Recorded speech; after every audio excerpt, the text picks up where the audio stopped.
She takes a seat in front of me, careful to lay her cane on the chair next to her. "I don't think it's for me," she says. "Oh, well, okay. I guess we could make a standard knotted necklace or something." "Nah, that doesn't sound good either." I'm completely flummoxed as to why Mrs. Peabody signed up for my class if she doesn't want to make anything. I've gone from teaching 9 students to none. My stomach clenches as I ask, "What would you like to do?" "I don't know." She shrugs her shoulders nonchalantly. "Why don't we have ourselves a cup of tea and a chat?" "You paid $25 for a cup of tea? That's all you want?" "I'm kind of lonely these days," she confesses. "Ever since Elijah passed, I don't rightly know what to do with myself.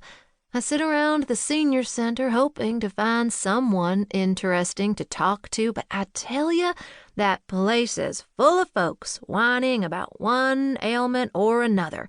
Like I care if Delilah Weston burps every time she eats cilantro, or that whole grains give Felicity Hinkleford gas.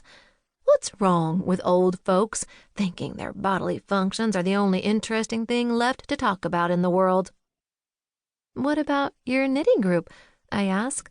"I heard you and Mrs. Clayton host some gals down at the club every Wednesday morning." I know this from my mama and Aunt Gracie, who play canasta there with their friends on Wednesdays. "Clara just had her gallbladder out, and I swear she spends all her time informing us of the dire consequences of eating fried food without one. I told her, 'Clarabelle Clayton, you can't put me off my fried pickles, so don't you even try.' She said, 'Sissy girl, you don't want to know what comes out of you when you eat fried food without a gallbladder.' I told her, 'You are correct. I don't want to know.' Then she goes ahead and tells me I'm taking a break from her, too." My mama and aunt are only in their early 50s, and Granny Frothingham is in a home with dementia, so my time spent chatting with the older generation of town is rather limited. Instead of risking Mrs. P's disapproval by bringing up something she has a strong negative opinion about, I ask, "What would you like to talk about?" "Why don't you tell me about that boy you're seeing?" she suggests. "What boy?" I ask. "That lawyer feller your mama told me about a while back." "Aiden Quinn? He moved to St. Louis," I tell her. "So what? You got yourself a car.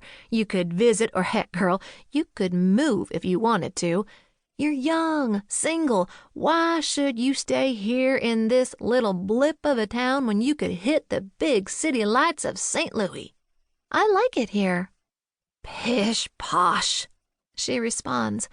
"This place is fine for the likes of me, but if I was your age again, I'd get out and try something new, somewhere bigger." I'm not about to explain to Mrs. Peabody that my entire life has been an exercise in control, that I have no intention of leaving now that I finally feel the calm in the storm that has lived in my head. Instead, I say, "I like cilantro. It doesn't make me burp." "I can't stand it," she responds. "Tastes like I'm licking out the inside of a rusty pipe." My old math teacher and I spend the rest of the morning talking about everything and anything. She refused to leave with Jimbo when he told her it was time to go. Instead, she helped me clean up the supplies I'd assembled to teach the class. Then she followed me around while I helped customers before sharing my lunch with me. Not until she'd consumed all 3 of my mini oatmeal raisin cookies did she declare it was time to go home for her afternoon nap. Her last words as she walked out the door were, "I'll see you in the morning at 9 o'clock on the nose." I have no idea why she's planning to come back tomorrow, but I guess I'll find out then. Chapter 2. I lock the front door of the shop at 5 and have just enough time to run upstairs to my apartment for a quick shower and wardrobe change before meeting my cousin Emmy and my brother's girlfriend Lexi at Lexi's house. Emmy has something she wants to tell us, but she's not giving any hints.